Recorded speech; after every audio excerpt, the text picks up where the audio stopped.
हा, मग समजा न्याय मागणाऱ्या माणसावर जर तुम्ही करत असाल तर मी खूप छोटा माणूस आहे, आमचं गाव खूप एकोप्याचं आहे, मला जर तुमच्यावर केसेस दाखल व्हायला प्रत्येकावर आज तर मी कशाला लढू?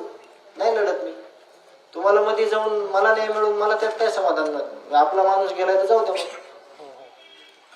रोज नवीन 10 ब्रेकिंग न्यूज येतात, त्याच्या केसेस पण होत्यात. त्याच्यावर तुम्ही लोकप्रतिनिधी आहेत सगळे, तुम्ही विचारलं तर तुम्हाला माहिती मिळत नाही. तर देशमुख कुटुंबियाला कुठून भेटेल? देशमुख कुटुंबी म्हणजे काय? मसाजोग म्हणजे काय? म्हणजे खूप मोठं सगळे गरीब लोक आहेत, 18 पगड जातीचे लोक आहेत. आमच्या आयुष्यामध्ये कधी ही गोष्ट आमच्या एवढी मोठी आमच्या पदरी पडली चुकीची, काहीच कारण नसताना, लोकसेवा करत असताना, सगळे एक गावगाडा पद्धतशीरपणे चालवत असणाऱ्या माणसाला तसे केले, त्याला न्याय देतानाही इतकी तकलीफ दिलीत आपल्याला. तर मग तुम्ही पण उद्यापासून येऊ नका माझ्याकडे. कोणी तुमच्यावर जर ह्यांनी गुन्हे नोंद केलं तर मला झोप येईल का? मला घास गोड लागेल का? मला सांत्वन करायला तुम्ही यायला तर तुमच्यावर केसेस सगळ्यावर. तुम्ही सगळे मधी, महिला मधी, म्हणजे तुम्ही सगळे मधी. कशासाठी न्याय मागू मी? चैन पडली असेल का मला? दादावर प्रत्येक तालुक्यामध्ये त्यांनी एनसी दाखल केल्या किंवा तुमच्यावर नाही. दादा मला बोलू द्या. तुम्ही न्याय मागताना त्या माणसावर केस करतात, तर अन्याय मागणाऱ्यावर तुम्हाला आम्हाला आंदोलन करावं लागतंय. हे कुठेतरी गांभीर्याने घेण्यासारखं आपल्याला. परवा दिवशी 3 दिवसापूर्वी वैभवीनं सोशल मीडियावर पोस्ट केली की आम्हाला माहिती कळवा. त्याच्यानंतर 3ऱ्या दिवशी ज्यावेळेस मी रात्री बोललो त्यावेळेस सगळे अलर्ट झाले, सगळे आले, मग विचारायले आम्हाला. ते जाऊ द्या, ते पाठीमागं ठेवू आपण. चेतना तिडके मॅडम, मी मध्ये बसलेलो होतो, अंत्यविधी करून घ्या म्हणल्या, म्हणजे विटंबना होईल. तर मी आणि माझे चालू आहेत त्यांना म्हणलं हे फोन धरा, विष्णू चाटेचा फोन चालू आहे, फोन करा आमच्या समोर आणि ते कुठे बघा त्याला पकडा. त्याच्यानंतर 35 दिवसांना आज त्यांची माझी टाकीवर भेट झाली वरी. मी सांगतो तुम्हाला, म्हणजे ही सत्यता आहे ह्या गोष्टीतली. बरं, मी एवढं मोठं डोंगर, एवढं दुःख गावावर पडले, माझ्यावर पडले, मी पहिल्या दिवशीपासूनच सगळ्या ऑफिसला फिरायला पाहिजे का? हो सांगा तुम्ही मला. मी फिरू का? पहिल्या दिवशीपासूनच बघू का काय काय झालंय ते?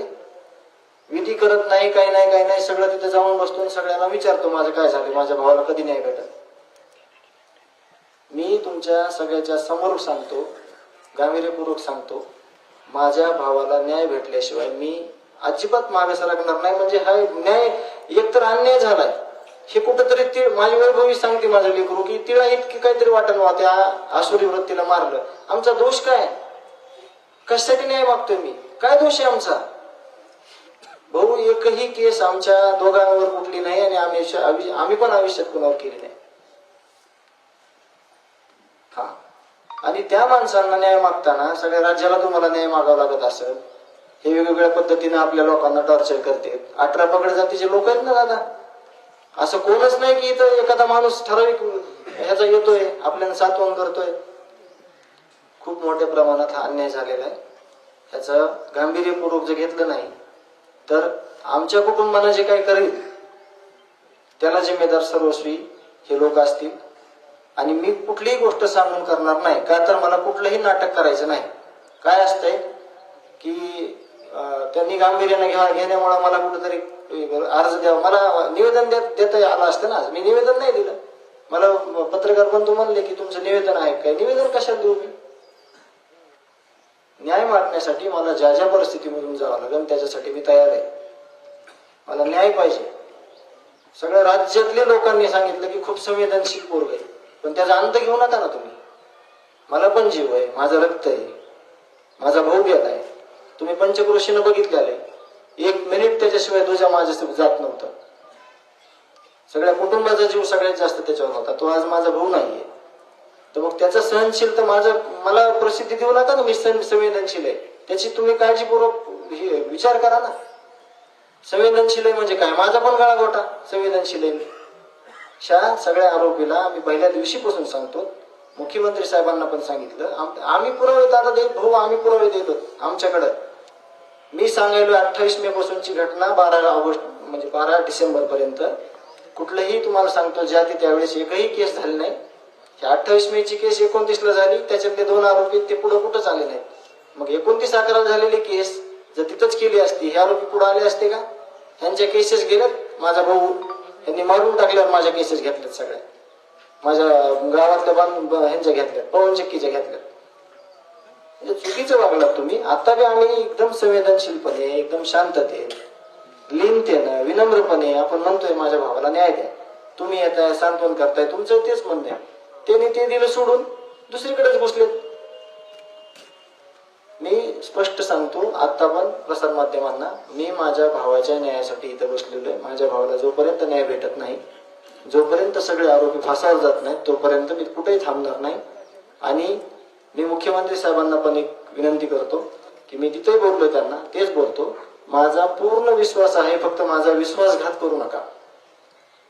मी तुमच्यावर म्हणजे तुमचा विश्वास, तुम्ही दिलेले शब्द आहेत ते वारंवार बोलून दाखवतोय की मुख्यमंत्री साहेबांनी मला शब्द दिलाय. अजून एक सांगतो, शेवटचा गँग मधला माणूस संपेपर्यंत, आपण फाशी देईपर्यंत आपण थांबणार नाहीत असं मुख्यमंत्री साहेब म्हणलेले आहेत. त्यावर आम्ही पण समाधान व्यक्त केलं, ते प्रसार माध्यमांना सांगितलं. तसंच त्यांनी जे यात आरोपी आहेत सगळे, त्या आरोपींना लवकरात लवकर सहआरोपी करून, ज्यांनी कोणी कारस्थान केलंय, जे संघटित गुन्हेगारीचा हा सगळा प्रकार आहे, पाळामुळं खोदून सगळं पुढासकट टाकून द्या कुठेतरी, ह्यांना फाश्या द्या. आणि महाराष्ट्राला एक उदाहरण द्या की ह्या महाराष्ट्रामध्ये गुन्हेगारीला थारा दिला जात नाही आणि अन्यायाविरुद्ध न्याय दिला जातो. या क्षणी एवढंच बोलेन.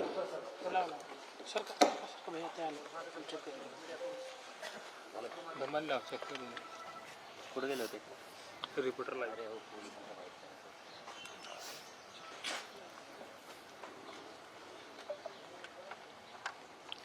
आपण पाहतोय मुख्यमंत्री फडणवीस यांच्यावरती माझा पूर्ण विश्वास असल्याचं यावेळेस धनंजय देशमुख यांनी म्हटलेलं आहे. मस्साजोग या ठिकाणी धनंजय देशमुख यांनी खरं तर पाण्याच्या टाकीवर चढत आंदोलनाला सुरुवात केली होती आणि साधारणतः 2 तासानंतर त्यांनी आपलं आंदोलन जे आहे ते मागे घेतलेलं आहे. मनोज जरांगे पाटील यांच्या म्हणण्यावरून आंदोलन मागे घेत असल्याचं यावेळेस धनंजय देशमुख यांनी सांगितलं असल्याचं आपण पाहतोय.